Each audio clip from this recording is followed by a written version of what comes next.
Masyaallah la yasukul khaira ilallah. Bismillah masyaallah la yasrifu su'a ilallah. Bismillah masyaallah ma kana min nikmatin fa minallah. Bismillah masyaallah la haula wala quwwata illa billah. Alhamdulillah. Alhamdulillahilladzi arsala rasulahu bil huda wa dinil haqqi liyudhhirahu 'ala dini kullih walau karihal kafirun. Asyhadu an la ilaha illallah wahdahu la syarika lah. Wa asyhadu anna Muhammadan abduhu wa rasuluhu wa la nabiyya ba'dah.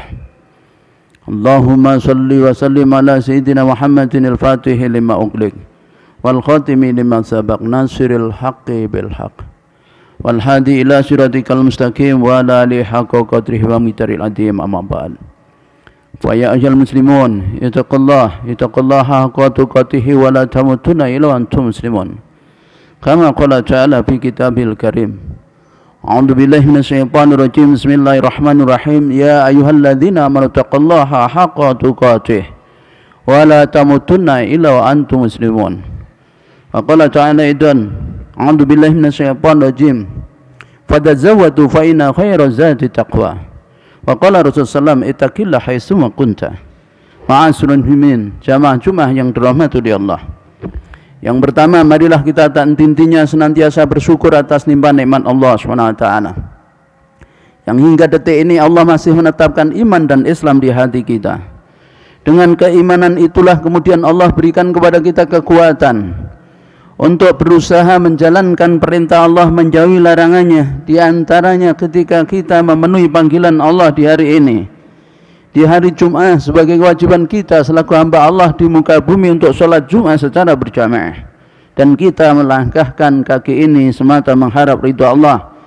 Semoga dengan itu maka menjadi penggugur dosa kita, pemberat kebaikan kita kelak di yaumul akhir, dan kita dimudahkan oleh Allah masuk ke surganya yang penuh dengan kenikmatan. Amin Allahumma amin.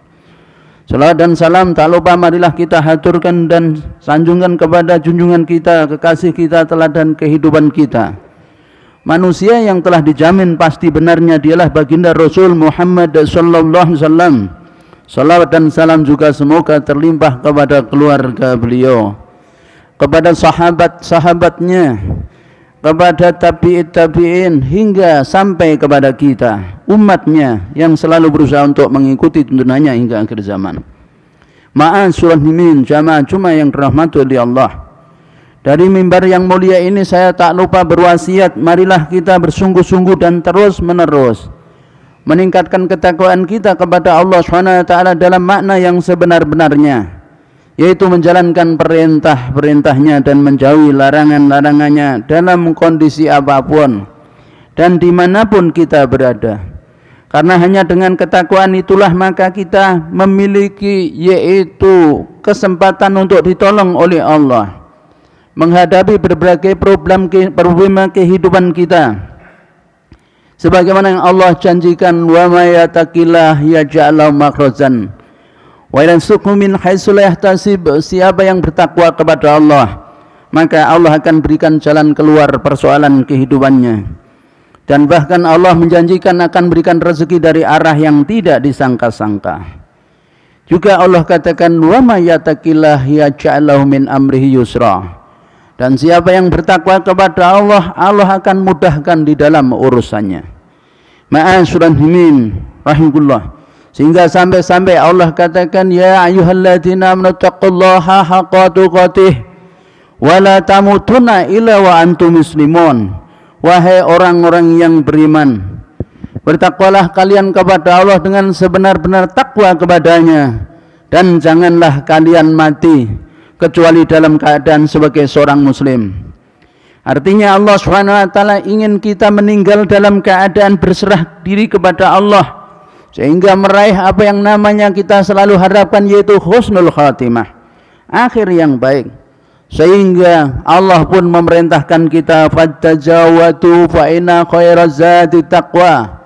Berbekalah kalian dan ingatlah sebaik-baik bekal adalah takwa. Bahkan Rasulullah menekankan, ittaqillah haitsu ma kunta. Takwalah kamu kepada Allah dimanapun kamu berada. Ma'asyiral muslimin yang dirahmati oleh Allah SWT, Ketakwaan harus ada pada diri setiap muslim, lebih-lebih seorang pemimpin. Karena ketika dia menjadi pemimpin yang bertakwa, dia akan selamat. Kedudukan apapun yang dimiliki seseorang, kalau tidak bertakwa, dia tidak akan selamat. Karena ketakwaan itulah yang menjadikan dirinya diselamatkan oleh Allah SWT, yaitu dari siksa api neraka. Maka kita lihat bagaimana generasi terbaik umat ini dibina oleh Rasulullah SAW, sehingga melahirkan pemimpin-pemimpin besar dunia. Di antaranya Khulafaur Rasyidin Al-Mahdiin, yaitu para khalifah yang tertunjuki. Ialah yang pertama Abu Bakar As-Siddiq radhiyallahu anhu, kemudian Umar bin Khattab radhiyallahu anhu, Utsman bin Affan, Ali bin Abi Thalib, kemudian Hasan bin Ali bin Abi Thalib. Ma'asyrahmin rahimahullah. Bagaimana mereka memberikan keteladanan di tengah-tengah kita sebagai seorang pemimpin yang di tangannya kemudian Islam menjadi besar dan jaya. Di antaranya adalah Amirul Mukminin Umar bin Khattab radhiyallahu anhu. Suatu ketika Amirul Mukminin Umar bin Khattab radhiyallahu anhu, beliau berkata, sebagaimana dikatakan oleh Ibnu Sa'ad dalam kitabnya At-Tabaqatul Kubra, beliau mengatakan, alangkah buruknya aku ini sebagai pemimpin jika aku memakan bagian yang baik lalu aku memberi rakyat makanan sisanya. Ucapan beliau ini disampaikan tatkala Hijaz sedang yaitu terkena krisis ekonomi, yakni paceklik melanda Hijaz, sehingga penduduk pedesaan banyak yang mengungsi ke Madinah sebagai pusat yaitu kekhilafan Islam pada saat itu, Madinah Al-Munawwarah. Mereka para penduduk pedesaan ini tidak lagi memiliki bahan makanan sedikit pun. Mereka berduyun-duyun datang di ibu kota Madinah. Mereka berharap yaitu Khalifah Umar bin Khattab akan melayani mereka, dan harapan mereka tidak sia-sia. Mereka melaporkan nasib mereka kepada Amirul Mukminin Umar bin Khattab sebagai orang nomor satu pada saat itu. Maka Khalifah Umar pun segera membagi-bagikan makanan dan uang dari Baitul Mal, dari kas negara hingga gudang makanan dan kas Baitul Mal menjadi habis, kosong, tidak ada 1% pun. Beliau pun kemudian memaksakan dirinya untuk tidak makan lemak, susu maupun makan yang enak lainnya yang dapat membuat gemuk hingga musim paceklik itu berlalu. Sampai-sampai Khalifah Umar digambarkan dalam kitab Tabaqatul Kubra ini, beliau mengkonsumsi minyak dan cuka. Beliau hanya mengisap-isap minyak dihisap-hisap dan tidak pernah kenyang, yang akibatnya kulit beliau berubah menjadi hitam, sehingga mengkhawatirkan istrinya tercinta, khawatir melihat Amirul Mukminin Umar bin Khattab yang mulai pucat karena tidak mengkonsumsi makanan yang lezat-lezat, tubuhnya menjadi kurus. Banyak yang khawatir kalau beliau akan jatuh sakit dan lemah, dan kondisi ini berlangsung selama 9 bulan. Ma'asyrahmin rahimahullah, dialah di antara teladan pemimpin terbaik umat ini. Dan beliau dalam mengatasi paceklik itu, kemudian Khalifah Umar bin Khattab mengirim surat kepada gubernurnya yang ada di Irak, yaitu Abu Musa al-Asy'ari radhiyallahu anhu, dan yang ada di Mesir yakni Amr bin As radhiyallahu anhu, untuk membantu mengatasi paceklik tersebut. Dan kedua gubernur itu pun segera mengirimkan bantuan berupa gandum. Ma'asyrahmin yang dirahmati oleh Allah SWT. Maka keteladanan Khalifah Umar radhiyallahu anhu hanyalah satu dari sekian banyak keteladanan para pemimpin Islam dalam bentangan sejarah, yaitu peradaban Islam. Lalu bagaimana dengan para pemimpin di dalam sistem pemerintahan saat ini yang memisahkan agama dari kehidupan, fasudin anil hayat, sehingga tidak ada ruh di dalam kepemimpinannya. Agama hanyalah ditempatkan di masjid-masjid, di musola-musola, tetapi tidak masuk pada relung-relung kehidupan bagi para pemimpin di dalam memimpin negeri-negeri kaum muslimin. Kita bisa lihat bagaimana, adakah yang mengambil contoh Khalifah Umar bin Khattab? Maka alih-alih mereka yaitu merasakan penderitaan rakyat, maka kita bisa lihat bagaimana KPK tiba-tiba mengumumkan bahwa 70% harta kekayaan para pejabat negara naik selama masa pandemi. Adalah sebuah ironis di saat rakyat menderita, pejabat kekayaannya naik hingga ada yang naik sampai yaitu 10 miliar rupiah dalam masa pandemi yang kurang dari 2 tahun. Maka timbul pertanyaan, ma'asyiral muslimin rahimakumullah, di mana letak hati kecil mereka, hati nurani mereka? Maka kita patut bertanya, berasal dari mana kenaikan sumber pendapatan mereka? Sementara kita tahu hampir seluruh pengusaha yaitu telah memakan tabungannya untuk menjaga perusahaannya agar tetap eksis. Tapi bagaimana bisa seorang pemimpin di tengah-tengah penderitaan rakyat seperti ini, yaitu pendapatannya naik, maka kemungkinan pertama berasal dari sumber pendapatan lain di luar gaji dan tunjangan. Boleh jadi dari perusahaan yang dimilikinya. Yang kedua, bisa jadi dari sumber yang tidak halal, seperti hadiah atau fee, atau apa yang namanya yaitu suap menyuap ataupun yang lain. Maka ma'asyiral muslimin yang dirahmati oleh Allah SWT, melihat fakta yang demikian ini rasanya sulit kita mengharapkan seorang pemimpin di dalam sistem yang memisahkan agama dari kehidupan itu pemimpin yang merasakan penderitaan rakyatnya, sebagaimana yang dicontohkan oleh Khalifah Abu Bakar As-Siddiq radhiyallahu anhu atau Umar bin Khattab atau para khalifah berikutnya. Kenapa Khalifah Umar begitu merasakan penderitaan rakyat? Karena ketakutannya menghadapi perhitungan amal manusia. Karena Rasul menyampaikan al-ilmamu ra'in fa huwa mas'ulun an ra'iyatih. Seorang pemimpin itu adalah penanggung jawab, dia akan dimintai oleh Allah pertanggungjawaban di hadapannya. Karena keyakinan para pemimpin terhadap adanya hari kiamat, adanya kehidupan setelah kematian, bahwa setiap kita akan dibangkitkan oleh Allah setelah kematian kita. Lalu kemudian Allah minta pertanggungjawaban, maka Khalifah Umar bin Khattab takut kalau ada binatang yang terjerembab di jalan karena jalanan itu berlubang. Ma'asyiral muslimin rahimahullah, itulah yang menjadikan kenapa para pemimpin kaum muslimin begitu amanah di dalam menjalankan kepemimpinannya seperti Khalifah Umar bin Khattab, karena ingat akan pertanggungjawaban di hadapan Allah Subhanahu wa taala. Sebaliknya dalam sistem yang memisahkan agama dari kehidupan, maka hari kiamat seakan-akan tidak ada. Bahkan ada yang mempertanyakan tentang hari kiamat. Orang belum pernah meninggal sudah mengatakan, berani mengatakan katanya akan ada hari kiamat, padahal dia belum mati. Ada pemimpin yang demikian ini meragukan terjadinya kiamat, meragukan terjadinya dibangkitkannya manusia dari kematian, diminta bertanggungjawabkan, dan meragukan adanya surga dan neraka. Itulah pangkal kenapa pemimpin begitu mudah melanggar aturan-aturan yang ada dan melakukan penyimpangan. Maka ma'asyiral muslimin yang dirahmati oleh Allah, pemimpin amanah akan menunaikan tugas riayah, yakni memelihara semua urusan rakyatnya, seperti menjamin pemenuhan kebutuhan pokoknya, sandang, pangan, papan bagi tiap warga negaranya, menjamin pemenuhan pendidikannya, menjamin pemenuhan kesehatannya, keamanannya secara cuma-cuma.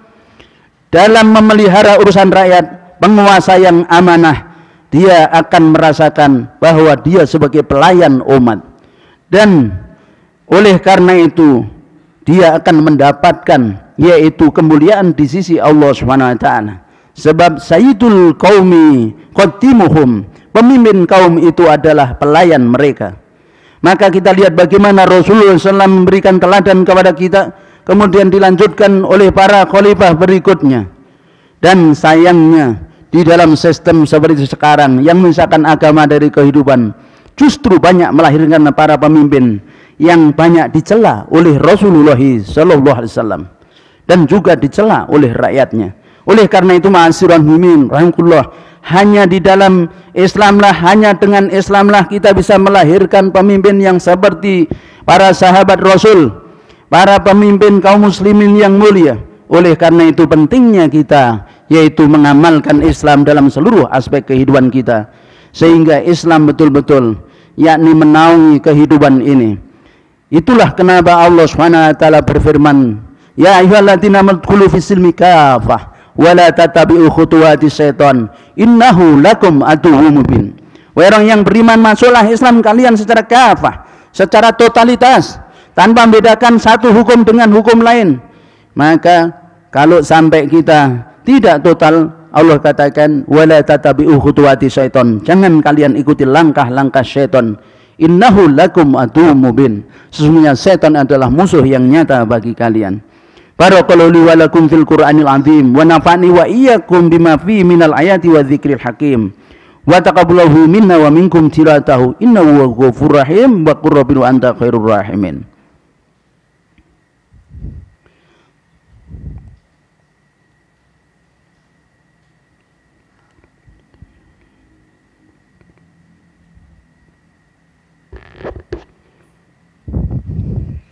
Innal hamdalillah nahmaduhu wa nasta'inuhu wa nastaghfiruh wa na'udzu billahi min shururi anfusina wa min sayyiati a'malina may yahdihillahu fala mudilla lahu wa may yudlil fala hadiya lahu.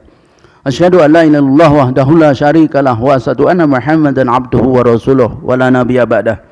Allahumma shalli ala Muhammad wa ala alihi wa sahbihi ajmain amma ba'd. Fa ya ayyuhal muslimun usikum wa iyaya bittaqillah faqad fajal muttaqun. Ma'asyiral muslimin yang dirahmati Allah, selalu harus hadir di dalam hati kita dan ingatan kita bahwa dunia adalah kehidupan yang sebentar. Kematian bisa menghampiri kita kapanpun, dimanapun berada. Sebab kematian karena sampainya ajal kepada seseorang. Dan kalau ajal sudah datang, tidak bisa dimajukan dan dimundurkan. Sebagaimana Allah katakan, idza jaa ajaluhum la yastaqiruna sa'atan la yastaqdimun. Jika ajal datang kepada mereka, maka tidak bisa diakhirkan sedetik pun maupun dimajukan. Oleh karena itu kesadaran kita akan datangnya ajal. Dan ketika kita ingin meraih husnul khatimah, ajal datang harus dalam ketaatan kepada Allah.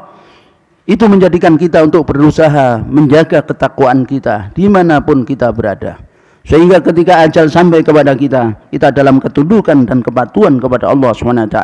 Akhirnya kita meraih apa yang kita cita-citakan, kita inginkan, yaitu akhir hidup yang baik, yakni husnul khatimah.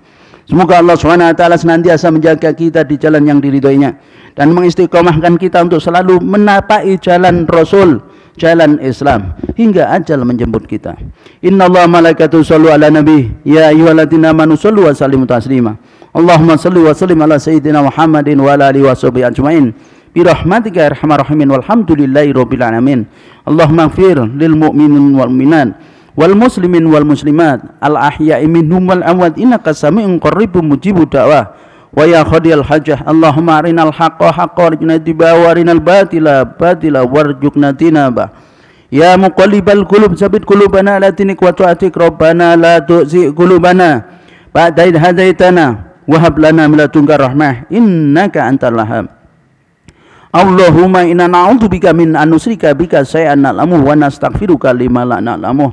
Allahumma a'izzil Islam wal muslimin wal qil kafaratal musyrikin wa tamir a'ta'aka a'ta'ana a'ta'atin. Allahumma ansur man nasratin wa qtul man qatal mu'minin.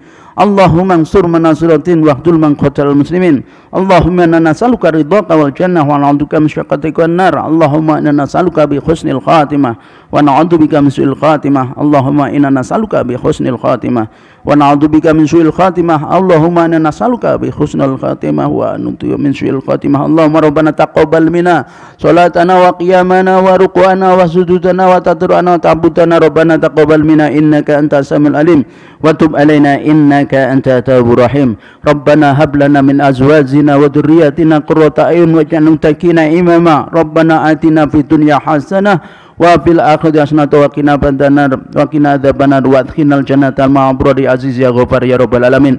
Subhanaka rabbika rabbil izzati amma yasifun wa salamun ala mursalin walhamdulillahi rabbil alamin. Wala dzikrul akbar.